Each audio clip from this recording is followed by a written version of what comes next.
Goeiemôre almal, maandagoggend, vandag is dit die 29ste Junie, dis die jaar 2026, so baie lieflike dag geskenk deur Abba Vader aan ieder en elkeen van ons. My naam is Sonja Gerber en vanoggend gaan ons so 'n bietjie gesels oor ons koning troon uit bo almal.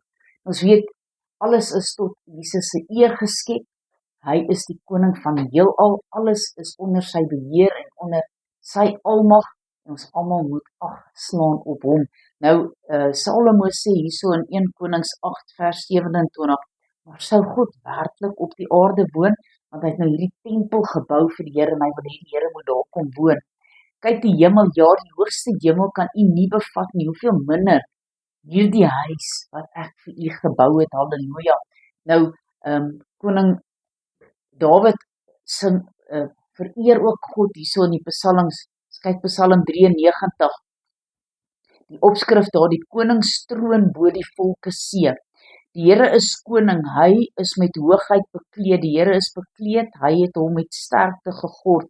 Ook staan die wêreld vas, sodat dit nie wankel nie, vas staan u troon van ouds af, van ewigheid af is u, die riviere, o Here, het verhef, die riviere het hulle gebruis verhef, die riviere verhef hulle geraas, meer as die gebruis van groot geweldige waters, van die golwe van die see is die Here geweldig in die hoogte.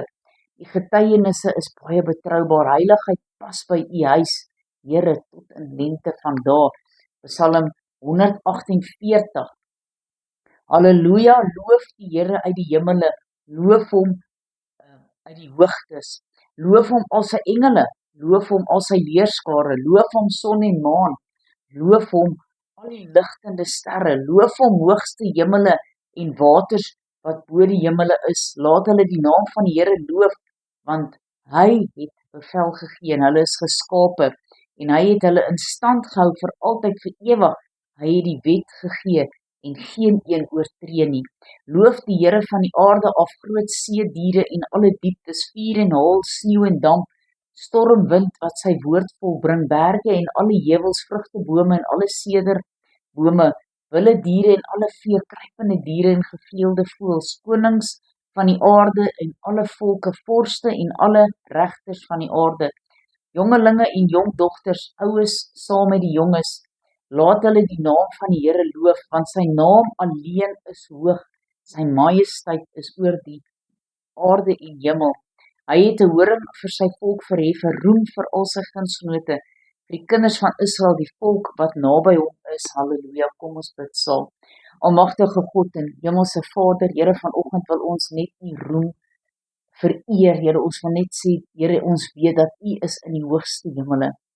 Here, en ons weet dat u is ook hier op aarde, u woon in elke mens wat u aangeneem het, as verlosser en zaligmaker. Here, kom en lei ons, leer ons, Here, sodat ons u altyd weer kan vereer en vir almal kan vertel wie u is en wat u doen. Halleluja, amen en amen.